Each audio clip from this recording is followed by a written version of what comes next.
Hey, and welcome to Dear Westlight. This week we have a question that goes like this. I recently had a convo with someone who said she was chosen by God to be a Christian. I can't relate to her because I chose to follow God. Can you help clear this up? Now, as you can see, I'm joined by my wife here. She's going to help me explain this answer because this one is a pretty complicated one. It's something that's been debated for hundreds of years. There are 4 different working theories as to how salvation works, and that they fall under 2 categories. And so I'll go over it as we go along. So the first one is called Plagiarism. So let me do a little skit here so that you understand what that looks like. Okay, so if you could imagine that Diet Coke can right there is salvation, and that Val is God. Don't get used to it. This is how it goes. Thank you. You're welcome. That's Plagiarism. God offers somebody salvation, and I receive it by saying yes.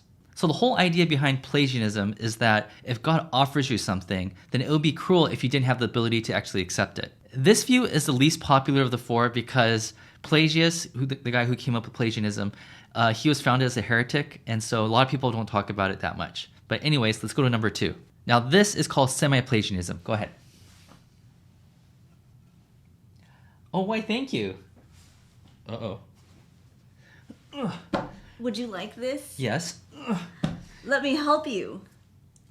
It's when God offers salvation to you, and then when you say yes to it, he gives you the ability to pick up that or receive that salvation. The third working theory of salvation is called Arminianism or Semi-Augustinianism.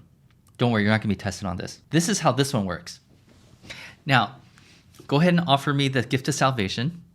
Now, I don't know if I want it or not because I'm such a rebel and I'm so sick that I don't even know that it's being offered to me. Would you like this? Oh my goodness. Now, at this point, I have free will to choose if I want it or not. And of course, I want it, so I take it. That's called Arminianism. So what's happening in this model is that God is offering salvation to you, but because we are so rebellious or we are so sick, our backs are turned to him. So we call this prevenient grace. It's when we're so rebellious and our backs are turned to God, but God gives us this grace so that we're able to turn around so that we have the freedom to choose. Now, these 3 that we just talked about is called synergism. It's called synergism because God does something and we do something. There's a synergy thing happening here. Now, the 4th one is called monergism, and under that category, there's only one version of salvation, which is called Calvinism. All right, here we go. Would you like this? Hello? Would you like this? Wake up! Would you like this? Take it! Take it! Thank you. Okay, so Calvinism is basically saying that we are so dead to sin that God has to first regenerate us. And because God has brought us back to life, we are obligated to take the gift of salvation. This is called monergism because it's all God. We had nothing to do with it. Now, for a lot of people, monergism or Calvinism is very attractive because God gets all the credit, and that's rightfully so. But the big problem with Calvinism is that it was also God's choice, not our choice. It was his choice to choose to offer salvation. Now, considering the fact that in human history, there are more human beings who weren't Christian than there were Christian, it means that God has chosen to elect a very small group of people. So this is what that will look like. Here's the salvation. And we're going to repeat the scene. So I'm going to start off dead. Here we go. Help, I'm dead. Save me. Save me. Hello? Save me?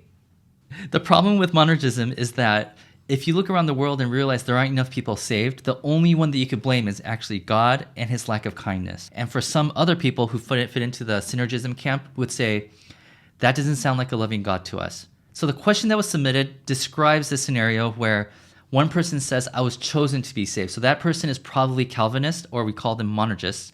And the person that was being told that, the questioner, is probably somebody who fits under the camp of synergism. Now, we, Westlight Community Church, we are part of the Free Methodist denomination, and we are Arminianists. So we are definitely a synergist church. Now, I understand that there's some differences in the way that we talk about salvation, but that's no reason why we should be separate from each other. And on this side of heaven, there's probably no way that we're going to resolve this conflict, resolve this dispute.